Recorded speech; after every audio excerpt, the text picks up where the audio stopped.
Timmy was a 7-year-old boy with bright eyes and a shy smile, but his natural joy hid a life full of challenges.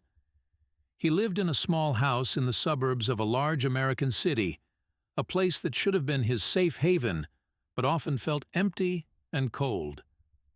His father, John, had died in a car accident when Timmy was only 1 year old, leaving a huge void in his life. The absence of his father was a hard blow, and Timmy grew up without the paternal memories that could have been a comfort. Susan, his mother, worked long hours to support the family, but her severity and rigidity made it difficult for her to show affection. Susan believed that strict discipline was the only way to raise a strong and independent child. For Timmy, however, this lack of affection felt like his mother didn't love him. He dreamed of a hug from his mother or a "I love you, son," but he only received orders and criticism. Susan was so wrapped up in her own struggles that she didn't notice her son's silent pain. At school, Timmy tried to make friends, but always felt out of place. From a very young age, he sought solace in food, an escape from his lonely life and his mother's incessant demands. Food was his only source of comfort, and Susan, concerned only with practicality, often gave him quick and processed foods. The result was a weight gain that became noticeable. For such a small boy, the extra calories made a visible difference that did not go unnoticed by his classmates. Timmy's classmates were not kind. They began to notice his different appearance and, being children, expressed it in a cruel manner. Timmy was frequently called fatty and ball, terms that diminished his confidence. Even at such a young age, he already felt the weight of prejudice and isolation. Each cruel word was like a knife to his heart, cutting his self-esteem and leaving deep emotional scars. He just wanted to be accepted, to be like the other boys, but it seemed the world was against him. For Timmy, each day was a battle against loneliness and rejection. The mornings began with a feeling of anxiety as he prepared to face another day of mockery and exclusion at school. And at night, he returned to a home where love seemed distant and unattainable. Despite his young age, he was already learning that life could be incredibly difficult, and the sadness he carried threatened to drag him down more each day. But despite everything, there was still a small flame of hope inside Timmy, a desire to find a place where he could be loved and accepted. Want to find out how this story continues? Keep watching, and don't forget to subscribe to our channel. Timmy's school routine was a constant challenge.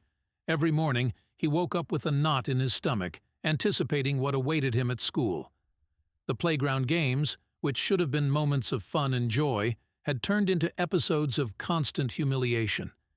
His classmates excluded him from the games, laughed at him when he couldn't run as fast as the others, and made cruel comments about his weight. So he began to avoid social interactions whenever possible. During recess, Timmy often isolated himself in a corner of the yard, pretending to be busy with some toy or simply watching the others play from afar. He longed to be included, but the fear of rejection was stronger. The hurtful comments and laughter echoed in his mind, even when he was alone, making it impossible for him to find peace. Timmy's loneliness was visible, and his sadness seemed to grow each day. At home, the situation wasn't any better. Susan's severity only made things worse. She rarely asked about Timmy's day, and when she did, it was in an accusatory tone, as if he were responsible for his own unhappiness. Instead of finding comfort, Timmy encountered only criticism. "Why don't you try to fit in more?" Or, "You need to stop eating so much, Timmy," were phrases he often heard. The lack of emotional support led him to seek even more solace in food, creating a vicious cycle that seemed impossible to break. At every meal, Timmy ate not just to satisfy physical hunger, but to try to fill the emptiness in his heart. Food was his only source of comfort in a world that seemed so cruel and unforgiving. However, the more he ate, the more weight he gained, and the more his classmates ridiculed him. It was a devastating cycle that threatened his physical and mental health. At school, Timmy's teacher, Ms. Adams, noticed the boy's sadness. She saw how he isolated himself and how the other students treated him.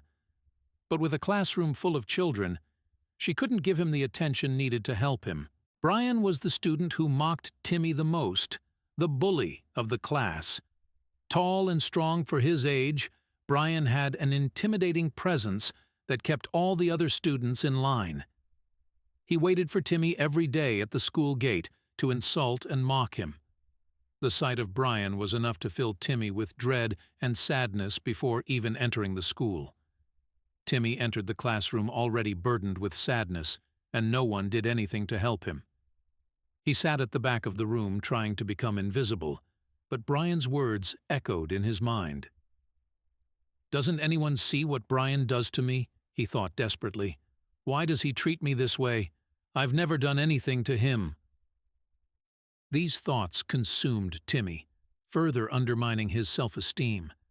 No one was ever willing to defend Timmy because they knew that if they did, they would become Brian's target. The fear of the bully was strong, and to avoid problems, all the students preferred to pretend they didn't see anything. The atmosphere of fear and complicity made the school an even more hostile place for Timmy, who couldn't find a single soul willing to offer him support or friendship. Brian seemed to take special pleasure in making Timmy suffer. Each insult and each shove were calculated to cause maximum pain and humiliation. Timmy wondered daily what he had done to deserve such treatment, but never found an answer.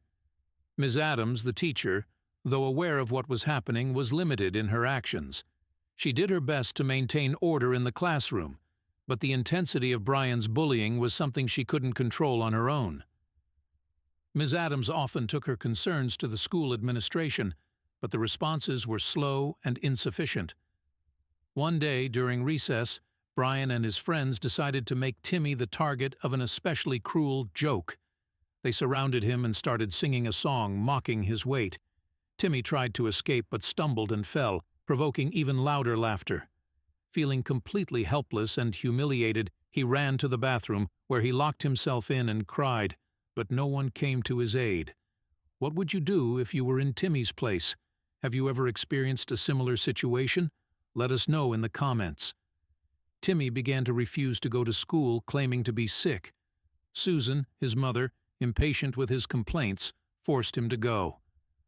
"Timmy, I'm raising you to be a respectable man, not a crybaby. You're going to school and that's that. Stop crying," she would say, yelling. Each passing day, Timmy felt more alone and hopeless that anyone would notice his pain. That was when he met Samantha. She was older and studied at the same school. Samantha had already noticed what Brian was doing to Timmy and felt sorry for him. Every day, she saw the situation repeat itself and decided to act. She started talking to Timmy, but initially, he didn't feel comfortable opening up about what he was going through. Over time, however, they built a beautiful friendship. Whenever Brian began to pick on Timmy, Samantha and her friends would show up to defend him. However, Samantha realized that it wasn't enough just to talk to Brian. She needed to scare him into learning to stop bullying Timmy. So, she devised a plan. Samantha arranged with her older friends to scare Brian after school. The plan was to corner Brian and his friends at the corner of the school and pretend they were going to beat them up. The goal was not to hurt them, but just to insinuate a fight and make it clear that next time, things could be different if Brian didn't stop the teasing. On the planned afternoon, Samantha and her friends waited for Brian at the corner. When he and his friends appeared, they were quickly surrounded. One of Samantha's friends, with a serious expression, said, "Brian, we're tired of seeing you pick on Timmy. This ends today. If you continue, next time we won't just talk." Brian, visibly scared, tried to maintain his composure, but the threat was clear. From that day on, he thought twice before mocking Timmy. Samantha and her friends managed to ensure a calmer environment for Timmy, who began to feel safer at school. At home, things remained the same. The lack of love Timmy felt from his mother saddened him deeply, but he knew this was unlikely to change. He would have to accept that his mother didn't know how to show love and affection for him. However, with Samantha's help, Timmy started making new friends at school and signed up for the soccer team. Joining the soccer team was a turning point for Timmy. He started participating in various city and state tournaments, becoming a top scorer. This new activity filled his time and did him a lot of good, as he began to lose those extra pounds that had been the subject of mockery. The training and games brought a sense of purpose and joy that he hadn't known before. As he excelled in soccer, Timmy also improved his social skills. With Samantha's encouragement, he became more confident and outgoing, cultivating friendships that extended beyond the field. His self-esteem grew every day, and school became a place where he felt valued and included. One day, after a particularly exciting game, Timmy was approached by the coach. "Timmy, you have incredible talent. Have you ever thought about pursuing a career in soccer?" The compliment made Timmy's eyes shine. For the first time, he began to dream of a different future, full of possibilities. However, even with his new achievements, the relationship with his mother remained difficult. Susan, despite her harsh words, began to notice the change in Timmy. He was more confident and happy. Although she didn't know how to express it, she felt proud of her son. In a rare moment of tenderness, she said, "Timmy, I heard you're the top scorer on the team. I'm proud of you." These words, though simple, had a great impact on Timmy. He realized that perhaps his mother didn't know how to show love, but that didn't mean she didn't love him. He decided to take a step towards her, trying to improve their relationship little by little. With the support of Samantha, new friends, and his newfound passion for soccer, Timmy began to build a happier and more balanced life. And, over time, he and his mother learned in their own way to get closer and understand each other. For more stories like this, keep following our channel and subscribe.